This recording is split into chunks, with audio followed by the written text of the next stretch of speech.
everyone, my name is Tess Konovich, and I'm the Scientific Marketing Manager here at EarthShift Global. And it's my absolute pleasure today to introduce Eleanor Turner and Mariana Ortega Ramirez as they present From Data to Impact, How to Get Cotton LCAs Right. Eleanor is a sustainability professional with over 7 years' experience working across the environment and carbon landscape. Her expertise spans carbon accounting, life cycle assessments, environmental impact methodology, voluntary carbon markets, and end-to-end carbon project development. Eleanor currently works on carbon and sustainability programs at BCI, where she focuses on farmer-level GHG quantifications, carbon project design, and market-facing climate solutions. Mariana leads lifecycle assessments here at EarthShift Global for agriculture, textiles, and energy sectors, among many other things. She recently contributed to From Data to Impact, How to Get Cotton LCs Right, a position paper challenging how the fashion industry uses LCAs, emphasizing that data alone doesn't drive impact. Mariana holds a master's in industrial ecology and specialized in LCA training from the Institute of Environmental Sciences in Leiden. And today I will be moderating our webinar. So first, Eleanor and Mariana will be presenting their slides, and at the end we'll have a Q&A section. So I encourage you during this webinar to, at the bottom of your screen, you'll see a Q&A feature. You can pop all of your questions into that space, and at the end I'll be reading them aloud, and you can always ask questions during the Q&A portion as well. So without further ado, I'm going to hand it over to Eleanor. Thank you so much for that introduction, Tess, and so great to be here with you all today. So if we just pop over to the next slide, thank you. So yeah, we're really excited to be here with you today to speak about LCAs in more detail. So a quick agenda run through is going to start with an introduction to BCI, the Better Cotton Initiative. We're going to speak to you in more detail about the position paper that we've collaborated on together, why we've decided to run this initiative now. I'm going to hand over to Mariana, who's going to go into a deep dive on our position paper and provide you with a little bit more information about LCAs, what you can and cannot do with them. I'll then be speaking to you about how to integrate LCAs into sustainability strategies, our call to action on the back of today's session, and then we'll hand over back to Tess for the Q&A session. So if we just move to the next slide. So for anybody who is not familiar, I just wanted to provide a quick intro to BCI, or the Better Cotton Initiative. So we are the world's largest cotton sustainability organisation, supporting farming communities globally. We work across a multi-stakeholder network, from farm-level organisations to brands and government bodies, to promote sustainably produced cotton.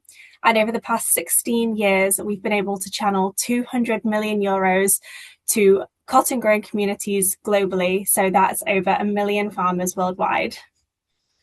Next slide, please. So at BCI, we are known for our farm level standard, and this is known as the Principles and Criteria. So a sustainability standard for the cotton production sector.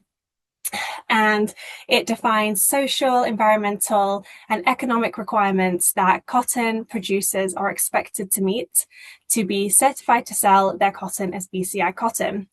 So our P&C spans crop protection, climate change mitigation and adaptation, which is what my role predominantly focuses on, sustainable livelihoods, decent work, fibre quality, natural resources, gender equality and management. So all of these things combined is what makes a farmer eligible to produce BCI certified cotton, and we work with a variety of retailers and brands worldwide to get that cotton from farmers to retailers, on a global basis. So on the next slide, we'll quickly talk about what the vision at BCI is. So our vision is to create a world where all cotton produced is sustainable. And we want to do this while helping the communities that produce this cotton survive and thrive, while also protecting our environment. when producing cotton, there are so many different variables that go into it, from irrigation to pesticide use. So we want to support these farming communities to really understand how they can best grow these cotton using regenerative agricultural practices. So that's a little bit of introduction to BCI, and I urge you to do some more research on the organisation if you're not too familiar with what we do, because we have just launched our regenerative standard, and we're really looking to expand the work we do with the farmers globally. So the reason that we're all here today is to learn a little bit more about LCAs. So to kick things off, I'm just going to set the scene about the project that we've been working on. So over the past few years, LCAs have definitely become a reference go-to point within the textile and apparel industry.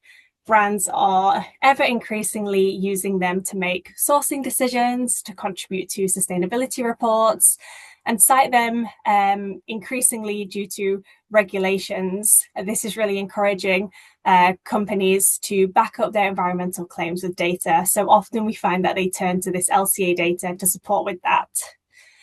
Cotton, as one of the most widely grown and traded fibers, sits right in the middle of that. So what we started to notice was that LCA results for cotton were being used really inconsistently. And sometimes information is cherry picked, or it can be cited without the correct context needed to interpret this properly. And the gap that we wanted to flag is exactly what this position paper sort of focuses on. So we came together and produced something jointly. So this paper is a collaboration between EarthShift Global, who's hosting this webinar today, and they were really able to provide that sort of methodologically credibility, rather than it just being as a position paper put out by the different programs that you can see listed on the slide deck here. So this is what we produced, a jointly endorsed position paper. So this isn't just BCI's view of how we should use LCAs, but a shared set of recommendations that all of these organizations stand behind. And I think that's relatively rare in this space. And it definitely signals something about our sector and the importance of where our sector needs to go. And it's great that we have so much cross-collaboration and opportunity to really drive transparency, particularly when it comes to data reporting forwards. So I'm going to hand you over now to Mariana, who is going to speak to you through LCAs in more detail. Thank you, Eleanor.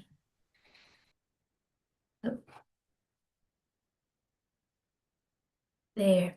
So yeah, we're gonna do a little deep dive into the position paper. Basically, what we wanna cover today is the problem statement. I think Eleanor already presented it very well. And we wanna go into then what LCAs can and cannot do. The position paper also covers a little bit on attributional versus consequential LCAs and when to use one or the other. And a little bit on the conclusions and recommendations from the paper that came out of this collaboration. So the problem, as Eleanor said, is the misapplication, sometimes the misapplication of LCA data.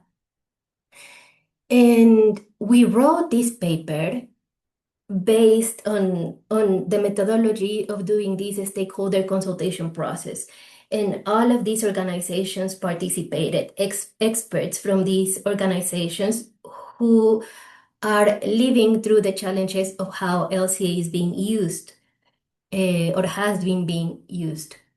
So the challenges identified were some stakeholders have sometimes incorrectly used LCA results. And what do we mean by incorrectly? There have been comparisons across geographies and fiber type without having a proper comparative study being done. So there are databases of life cycle assessment of generic products, cotton included, and one can see their values for different geographies and different technologies, even of how to produce something.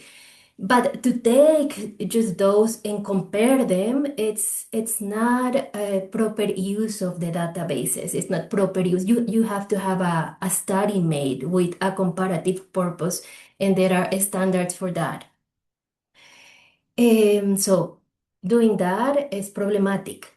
And then making sourcing decisions based on those generic numbers is also not good because you would be disregarding other sustainability dimensions, right? So that's the first big point, misapplication. And then another point is that farm data and with other sectors it's similar. We want primary data as much as possible in our studies, and that getting that takes resources, so it's desired, but in the case of farmers sometimes there is no corresponding benefits being offered to them for the extra hard work of being able to do the work to provide those data. So the challenges slash problems and the risks associated to that. Well, when things like this happened and we're making claims based on not reports specifically made for making comparisons, then we can damage our credibility as firms, as sustainability managers.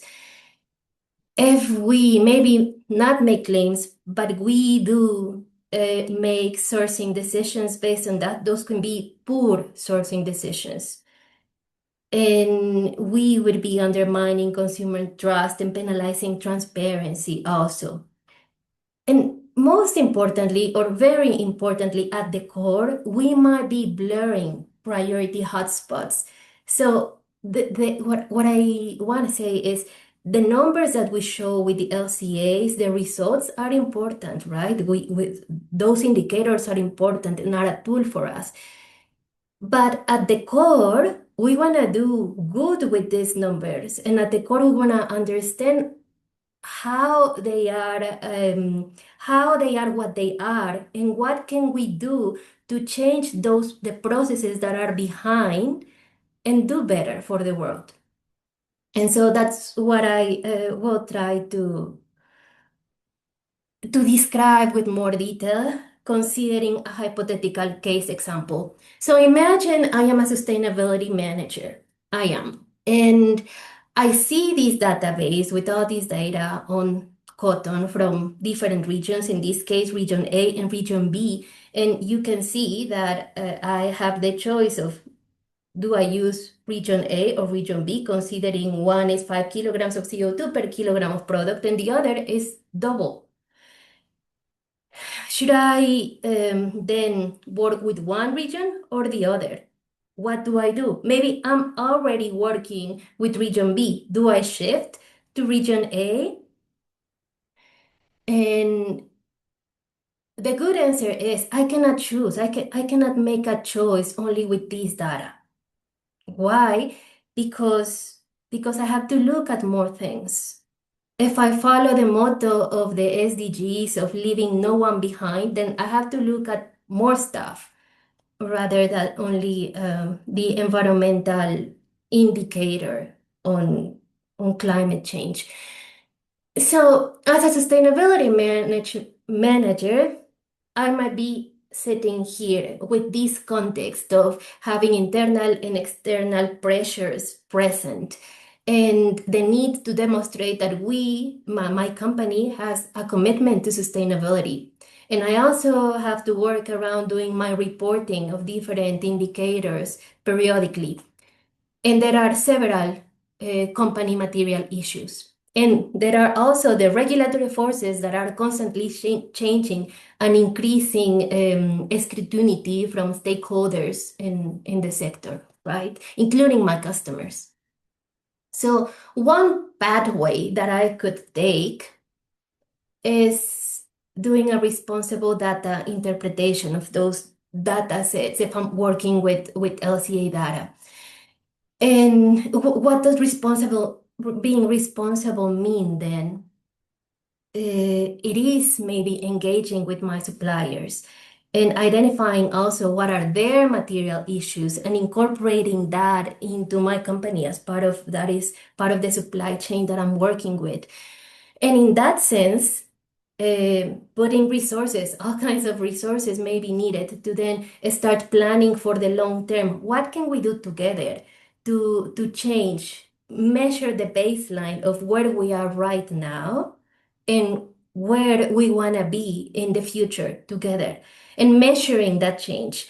And usually, when the experience is that when we implement mitigation aspects into the field, well, we get a reduction in emissions, right? But there are also co-benefits involved that may bring even more important aspects of well-being for farming communities. And so, in getting involved with my suppliers in that way, I'm making sure that I can be doing claims that can be verified, that are verified.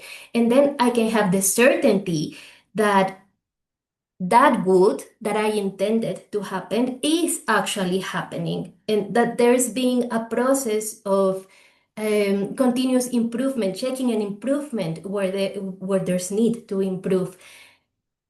So it's more likely that if I go this route, I have a positive social return of investment that I can actually measure. And this is an idea of how it might happen, and it can go different ways and in a messy way, and a lot of things go into this. That's why I sometimes say that being a sustainability manager is a lot of doing co-creation in conversations, and what they do is sometimes like art. But there's another route, one that may be shorter to walk, and that is maybe I can do that selective use of the data and go with the 5 kilogram per kilogram of impact per kilogram of product instead of the higher one, and do some anticipated footprint improvement because of that, because yeah, I have some data to kind of show that that may be happening, and do some sourcing shift based on that. But this may come with unintended outcomes, both for me and for the farming communities, because maybe in one region, water stress increases, and in the other one, it stays the same because farmers tend to use all the water that is available in any way. And other things to be considered as well. So there would be uncertainty in terms of am I doing really good or could be, but I'm not sure. And what cost in the medium long term can that have? It is risky. It is more risky for my organization. Um, so the position paper that I invite you to download and read if you haven't already goes into more detail of what I'm trying to transmit in these few minutes, right? And it's full of quotes from the people who are experts and are in the field getting that experience, right? And I really like this one, but because it is about shifting just from our desks from 10 to 5 to less impact is not really making a real change. Real change will happen when in the field I'm helping the suppliers I'm working with to be better. With that, going back to the technical and specifically LCA, what can we do then with LCA and we cannot do? So LCA is very good for identifying hotspots and supply chain risks in that sense, and support regulatory compliance when we have to provide data, right? But it's not good to accurately compare cotton types or cotton regions without an aligned methodology that is a specific report for doing that comparison, where the objective is that. Um, with LCA, yes, we can support Scope 3 emissions reporting and science-based target setting, but we do not capture with LCAs the social and economic parts.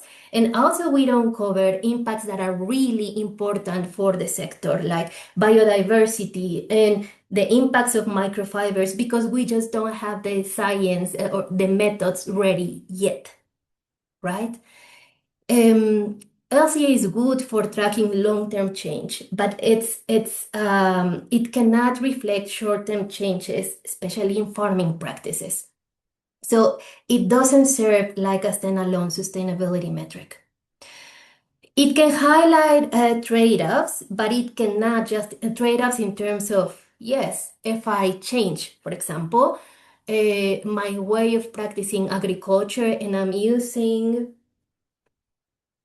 more fertilizers because that's driving my yields higher, and I was able to decrease by that and by capturing carbon my carbon footprint. So, but maybe there's a trade-off because you increased eutrophication emissions. So those kind of trade-offs we can see with an LCA study. But it doesn't allow to justify prescriptive sourcing decisions in isolation because it's not those environmental trade-offs that are important alone. There are other sustainability metrics to be considered as well. So LCAs can enhance transparency about what is going on in the system that we are studying when contextualized, but it is not good for supporting overgeneralized headline claims. And we have to be very careful with how we make our claims and work together as sustainability managers and LCA experts, sustainability experts with our marketing teams. That being said, there are two types of LCAs that we can use. One is attributional and one is consequential. So which one is more common and when to use one or the other? Attributional LCA is the most common one, widely used, and it provides us with numbers that represent the modeling of a production process or a service, whatever we are analyzing, of a point in time, like a photograph, a picture in time. With its limits, right? In this case, we are looking at the impact of the cotton length, and together with the length, seed is produced, and there are other byproducts, but we do our allocation, put our system boundaries, and we are focusing only on that. With consequential LCA, we look more at the consequences of shifts in the market, right? Because if I, for example, change, shift my sourcing of length from one region to the other, and then less length is produced. Well, the cotton, less cotton plant is grown, right? And not only length is produced for that, but also cottonseed oil. So changing the amount of length that I have in the market inherently changes the availability of that cottonseed oil. And the cottonseed oil there in the market does not function on its own. It's connected to other things. So that change in the market might shift how another market is also the demand in other system is behaving. For example, in this case, we are putting here as an example palm oil. And so consequential LCA, you gotta know a little bit more, and it's a little bit more. I don't want to say complicated, but it involves more things, more knowledge, right? But it's better to use this one if you are gonna make a significant change in the market, but by making a shift in sourcing. So that's the recommendation that I want to leave you with. So, conclusions and recommendations that we have from the position paper. In general, these 4 points. Well, and one more. Point zero, complete sustainability toolkit, yes, includes LCA, but includes much more. The social and economic aspects and the focus on farmers is very important. And along that line is there's a need for addressing the problem to do funding for capacity building and farm level decision making, for having more data measurement and sharing in the sector, for improving or creating where there are gaps, standards, and how to enforce that, for how to do LCA, but also how to do the claims and how to do the communication around those numbers, how to use them. And then the LCA narrative and literacy training on the topic for all of us who are involved in using these numbers, because the number is important, but what goes behind the number is key to be understood to then being able to use the number correctly. Another quote that maybe I stay silent for a minute and you can read. Cotton programs and their responsibility and their concern to do good by the farmers and for all those involved in the supply chain. So we provide recommendations per stakeholders, and for brands and manufacturers, it is use available resources targeted at ensuring that you are adequately using LCA data. Use it for a hotspot identification and for continuous improvement, and co-develop solutions and support continuous improvement with your cotton supplier rather than shifting suppliers based solely on LCA numbers. Consider supporting cotton programs and farming communities to collect and verify data, including fair compensation for the work that implies, and work with cotton programs to agree on consistent indicators and alignment with established frameworks is a recommendation that it would be key to make improvement happen. For cotton programs, lead the development and harmonization of consistent indicators and data quality framework. Work towards standardizing and streamlining data collection. Ensure transparency in data use, in modeling assumptions and methods so results are trusted and meaningful.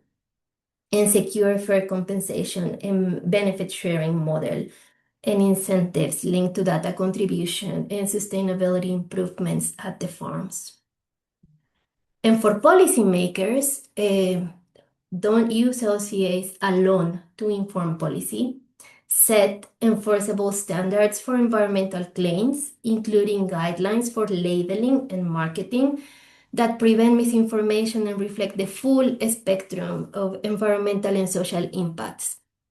And promote harmonization of methodologies and integration of social, economic, and biodiversity indicators across jurisdictions in the agriculture industries, and support ethical data governance framework that balance transparency with farmer privacy and data sovereignty. So this is a lot, and the position paper is covers even more. So again, I invite you to check it out if you haven't. I think there are learnings there that go beyond the cotton industry that are applicable, is what I'm trying to say, to other sectors as well. So before passing the floor back to Eleanor, I want to reiterate that this position paper was a co-creation of a group of people who have um, direct knowledge of what is happening at the field. And as sustainability and LCA analysts or managers, sometimes it's easy to miss that bigger picture and be very focused on the number that we are getting and the reportings we have to make. But I'm very thankful to Better Cotton and the other programs that we got to do this together, and that we are talking about what is going on beyond the number that we estimate. So yeah, back to you, Eleanor. Thank you so much, Mariana. And yeah, just really great to hear more about the position paper and where we stand. And BCI are absolutely aligned with EarthShift Global that LCAs are an incredible tool when used correctly. Unfortunately, they're used incorrectly fairly often, but this is why we've come together to create this position paper to remind brands and retailers and anybody else in the audience about how you can get the most value out of an LCA. So to continue on with this conversation, I just wanted to pick up on what this means in practice for organizations like BCI and for brands and retailers and anybody else in the audience who are interested in how they can integrate LCAs into sustainability strategies. So as Mariana has covered, LCAs are genuinely valuable and they really help us to understand where in a supply chain environmental impact is concentrated, whether that's at the farm level, whether that's in ginning, whether that's in the textile processing, or elsewhere in the supply chain. That's the beauty of an LCA. It really helps to pinpoint where that sort of intensity is taking place. But, and I would say the key point of all of this is that LCAs aren't the whole picture, sadly, and they must be sat alongside verified field level data because especially in the context of cotton, it is so complex and it really is a multi-dimensional story. So one of the things that this position paper very much identifies and something that we feel very strongly about at BCI is what we call LCA tunnel vision. And that is something that happens consistently across the sustainability industry when carbon becomes this dominant metric. And this is, very understandably done because it's driven by initiatives like net zero commitments, SBTI, scope 3 reporting, etc., etc. So there is really a natural tendency to reach for LCA data that could quantify your carbon and to help use that as a proxy for overall sustainability performance. But cotton farming also impacts soil health, it impacts biodiversity and livelihoods, and over 100 million people worldwide who work within cotton farming communities. And this is something that Mariana touched on earlier. So if you optimize purely for carbon and ignore these other dimensions, you're really doing yourself a disservice because you're not capturing the wide cohort of co-benefits that come along with programs like we work on, particularly at BCI. And I think finally there's a regional question, a global average LCA, and this isn't always representative. The environmental profile of cotton grown in India, for example, on a rain-fed smallholder farm is completely different to irrigated cotton coming from the USA. So using this single number metric doesn't always reflect this. So in order to use LCAs responsibly, we recommend that you use the right data first and foremost and really get to grips and understand what data has gone into this LCA and what you can extract out of that. Global averages, particularly in the context of LCAs, exist because they're convenient, but that doesn't necessarily mean that they're always fit for purpose, especially when you're trying to understand the impact of cotton from a specific region or perhaps a specific farming system.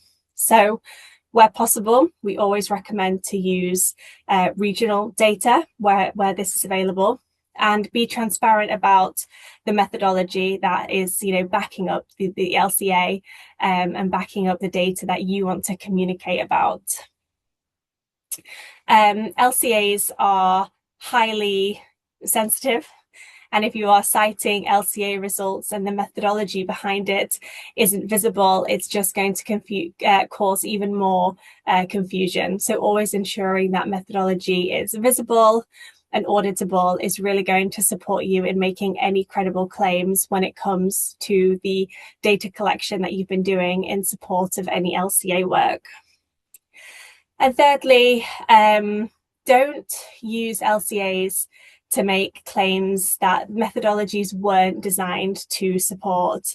So, as Mariana mentioned, those comparative claims between programs or even fibers we have seen in the past can be really risky. And it's important to remember that most LCAs aren't designed to be comparable. They are really designed to be a tool to help you manipulate and interpret data and for you to really figure out what your focus should be when it comes to your supply chain. So the next slide, please. So the call to action, and I think a lot of what I'm going to sort of communicate here is what Mariana has touched on as we've gone throughout this webinar. So to close with, I just wanted to touch on what we're asking of anybody who's joining us here today and following the release of this position paper. So when you receive an LCA, first and foremost, don't be afraid to ask about the methodology. Don't be afraid to ask about system boundaries. Don't be afraid to ask whether the data is regional or global. These are really important questions to know the answers to make sure that you can interpret that data correctly. The quality of LCA outputs is only as good as the data that gets fed into the LCA. So more broadly, we just ask that anybody joining us here today and anybody wanting to better understand how to interpret LCA data, our number one point is to resist the temptation to compete on metrics. And this really is just the starting point of this conversation. And we really hope it opens up a broader conversation within the sustainability industry so we can stop focusing on single metrics and comparisons, and rather we focus on our own data, we focus on our own supply chains, and we look to make continuous improvements. So that being said, we really hope that you will join us in shaping how this sector uses evidence to drive real world impact and to change the way that we interpret LCA data. So that is all I wanted to touch on for the time being. Hopefully we have a few questions that we can sort of touch on and answer and provide any more clarity. So I'll hand back over to Tess, who's going to lead on our Q&A section. Yes, thank you both. That was excellent. I learned a lot. I'm sure our audience members did as well. And we have quite a few questions to get through and plenty of time. So I'll start with the first one. And again, Eleanor and Mariana, you guys can take turns. You can agree amongst yourselves who's better positioned to answer the question. First, we have, were all of the organizations aligned when they agreed to support this initiative, or did you have to negotiate to get to consensus? If you had to negotiate, how did you get them to this agreement? I can take that one, Eleanor. Yeah. No, I don't think there was. So there was general consensus that that's why they wanted to, the cotton programs wanted to have this position paper because there was some alignment in terms of there is a problem here. So we did a series, methodologically, we did a series of interviews, first as a group, then individually with each cotton program and participant, and then again as a group to say this is what we are finding from all of you. And there were some I would say details that yes, we had to have more conversations on those, but I wouldn't say that there was misalignment or that we had to come to agreements in terms of how it was being presented. The level of detail may be shifted, and there are stronger opinions about specific topics among the different groups. But um, I think the spirit was one of collaboration and getting the message, the important message across, explained, and that for those important aspects, there was complete alignment. No, I'm going to skip ahead to a question I think is aligned to this one, but it's more focused on the farmers. So, were the farmers aligned? Were there any negotiations there? Did the farmers benefit from this type of data collection? Can either of you speak on the farmers' perspective of this initiative?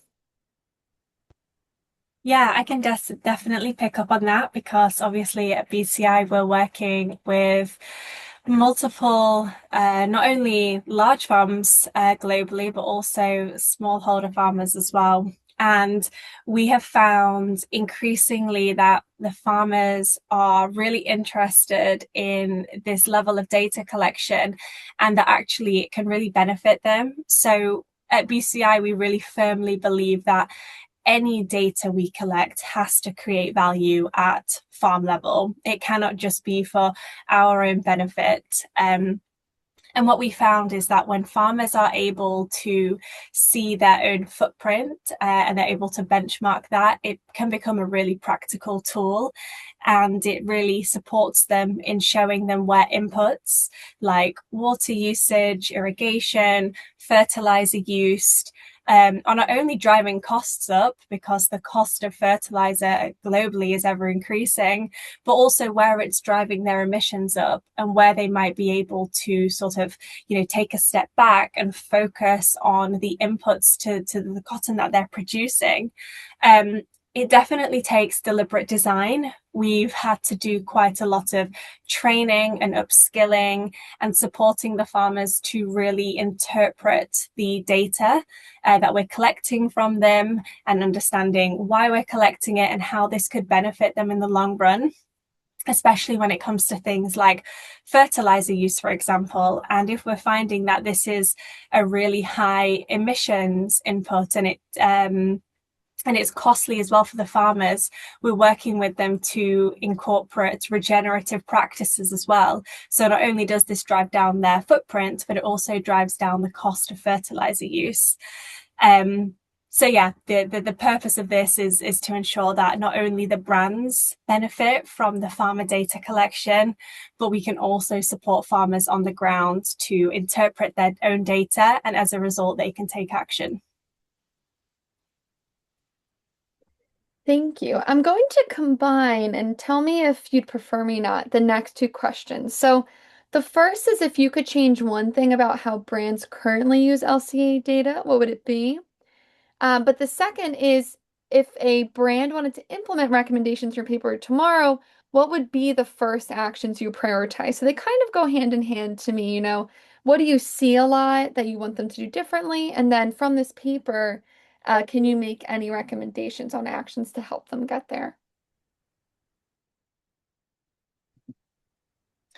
Yeah, I could definitely kick things off because I do feel quite strongly, particularly about the first question there, which is if you could change one thing. And I think for me, especially sort of working within different types of sustainability organizations, I've seen it happen firsthand.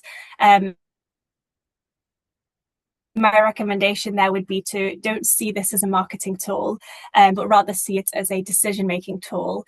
So I think too often LCA data can be sort of selectively cited to support an individual claim, rather than to genuinely interrogate your supply chain and make improvements.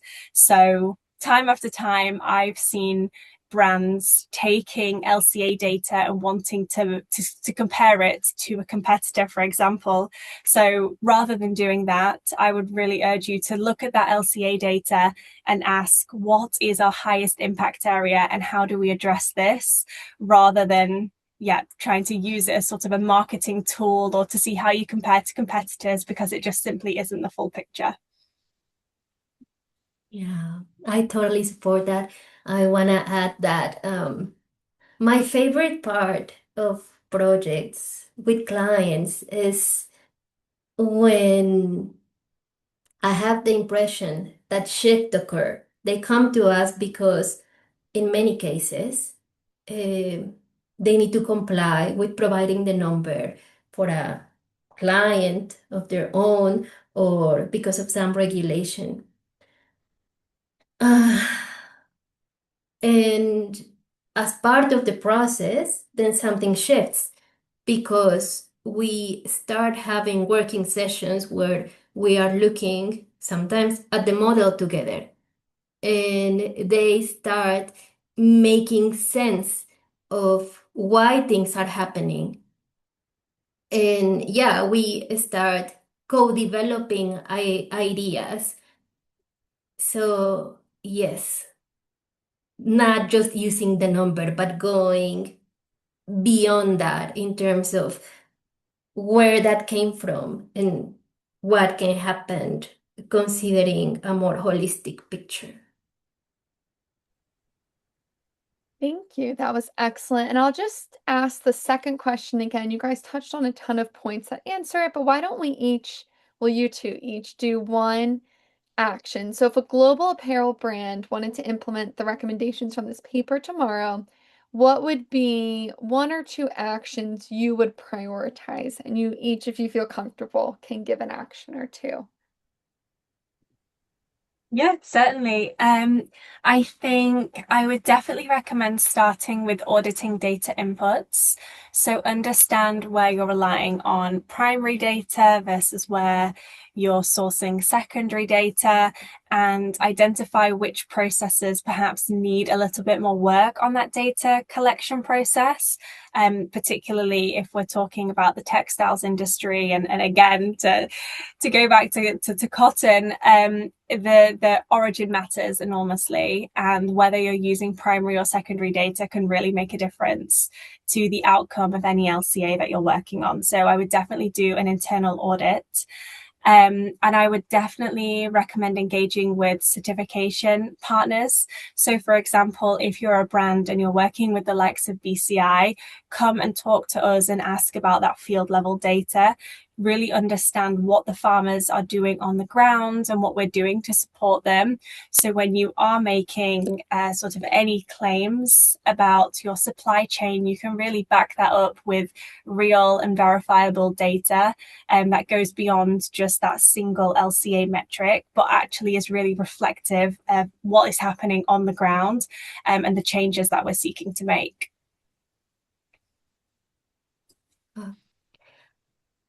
I would engage with my suppliers to know what's going on with them. And another thing, like on my research and development side of things, I would get funds, invest in developing more for those impact categories that are currently more difficult to measure and yet are so important. Like looking at what is happening with the impact of microplastics uh, and biodiversity in the fields as well, like local, but also larger impacts. Thank you both. We have one more question. How should sustainability teams communicate uncertainty in LCA results to executives who are looking for simple, comparable metrics? Yeah, thank you, Tess. I can kick this off. I would recommend that you don't hide the uncertainty that comes with LCA data, but don't lead with it either. So you can definitely communicate the outcomes of that LCA and what you've been able to interpret as a result of those findings, but don't overstate what the LCA's purpose is and that it's not actually providing sort of that holistic overview of the system that you're trying to better understand here. I think working with a range rather than sort of sticking to sort of the exact decimal and being really solid in that result, but rather this is the result that we have and this is the additional data that we can use to support that. And just be really clear on the claims that you can and can't make with an LCA. I know particularly when you're communicating with executives, they just want to know, okay, well, what can we say? What can we claim off the back of this? And I would just be really clear about what the number can and can't be used for. So comparisons across fiber types, for example, would require the same methodology and system boundary. So if these conditions aren't met, just say so that these things don't get published and sort of interpreted incorrectly. So I think it's just all about communicating with the executives so they really understand there are so many benefits to an LCA study and they can provide you with such valuable data. And you don't necessarily need to then take that data and make claims about it that can't necessarily be supported. And a tip for managers that a good comparative LCA reports must include uncertainty, and the uncertainty results have to be able to tell you for which impact categories that you analyze, you can make claims. Where the products that you are comparing the alternatives are indistinguishable and where they are not. And for those that you can distinguish based on the uncertainty analysis, make claims on those. Contextualize. And in fact, in the position paper, we didn't mention this, but there's an annex with BCI's proposal of how to make responsible claims. And there's a table that we prepare there about, okay, so the LCA or sustainability analyst statement and then the marketing statement. Um, so yes, as Eleanor said, I guess there's a lot of communication needed to get from one point to the other because extra detail may be confusing, but also no detail is not possible because yeah, it cannot go without its needed context. Thank you both. We actually had one more question just added. What is a good way to assess the social impacts?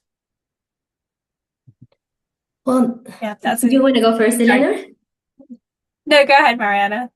Not with LCA, obviously, but there are standards also for measuring the social change.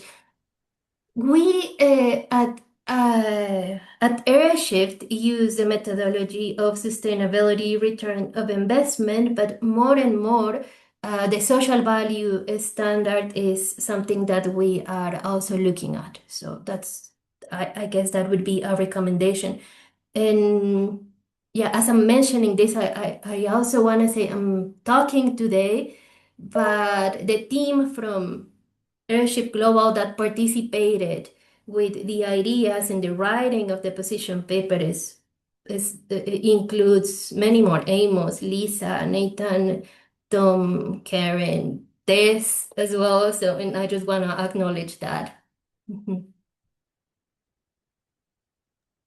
Well, thank you both. Let me answer that question. Those are all of our questions. So I just want to take this time to first thank Eleanor and Mariana for such a great talk and answering all of our questions with 5 minutes to spare. I learned a lot. I'm sure our audience did as well. And I encourage our audience to, again, thank you so much for attending, for engaging, for participating. And I encourage you all to sign up for next month's Brown Bag webinar, and we will be announcing that topic soon. We announce that topic via our newsletter every month. So if you're not subscribed, you can do so on our website. So thank you all for joining, and I hope you all have a great day. Thank you so much.